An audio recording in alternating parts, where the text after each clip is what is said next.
रेखा को बॉलीवुड की evergreen beauty कहा जाता है। 67 इयर्स की हो चुकी रेखा आज भी इतनी खूबसूरत दिखती हैं कि देखने वाले उन्हें बस टकटकी लगाए निहारते रह जाते हैं। रेखा अपने स्टाइल और फिटनेस से आजकल की बॉलीवुड एक्ट्रेसेस को भी काफी कड़ी टक्कर देती हैं। ये खूबसूरत रेखा का जादू ही है कि वो जहां जाती हैं लोगों की नजरें सिर्फ उन पर ही टिक जाती हैं।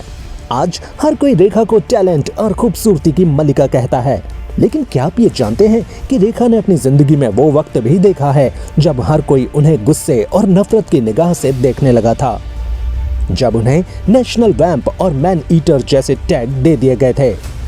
यहाँ तक कि फिल्म के पोस्टर्स पर उनके चेहरे पर कालिख तक पोत दी गई थी।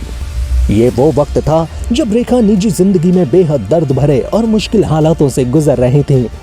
जब उनके पति मुकेश अग्रवाल ने रेखा के दुपट्टे से फांसी लगाकर खुदकुशी कर ली थी। मुकेश अग्रवाल की मौत के बाद रेखा की जिंदगी में जैसे विवादों का तूफान आ गया था। दरअसल 1990 में रेखा ने दिल्ली के रहने वाले बिजनेसमैन मुकेश अग्रवाल से शादी की थी। दोनों का प्यार तेजी से परवान चढ़ा था। हालांकि शादी के बाद रेखा को वो प्यार नहीं मिला जिसकी चाहत उन्हें हमेशा से थी। कहा तो ये भी जाता है कि शादी के कुछ वक्त बाद ही रेखा और मुकेश अग्रवाल के बीच झगड़े होने लगे थे। इन झगड़ों की वजह मुकेश अग्रवाल के पॉजिटिव नेचर और डिप्रेशन को बताया जाता है। शादी के सिर्फ 6 महीने बाद ही रेखा मुकेश अग्रवाल से तलाक लेकर अलग हो गई थीं।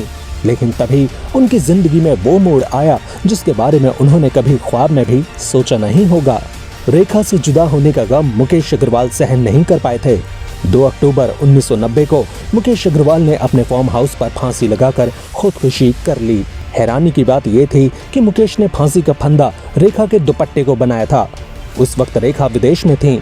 मुकेश की मौत की खबर सुनते ही रेखा भारत लौट आईं। यूं तो मुकेश अग्रवाल ने अपने सुसाइड नोट में लिखा था कि उनकी मौत के लिए किसी को जिम्मेदार न ठहराया जाए, लेकिन रेखा के देवर ने अपने भाई की मौत का जिम्मेदार रेखा को ठहरा डाला। देखते ही देखते रेखा को नेशनल वैम्प के तौर पर देखा जाने लगा। अनुपम खेर और सुभाष घई जैसे सेलेब्स का गुस्सा भी रेखा पर फूटा।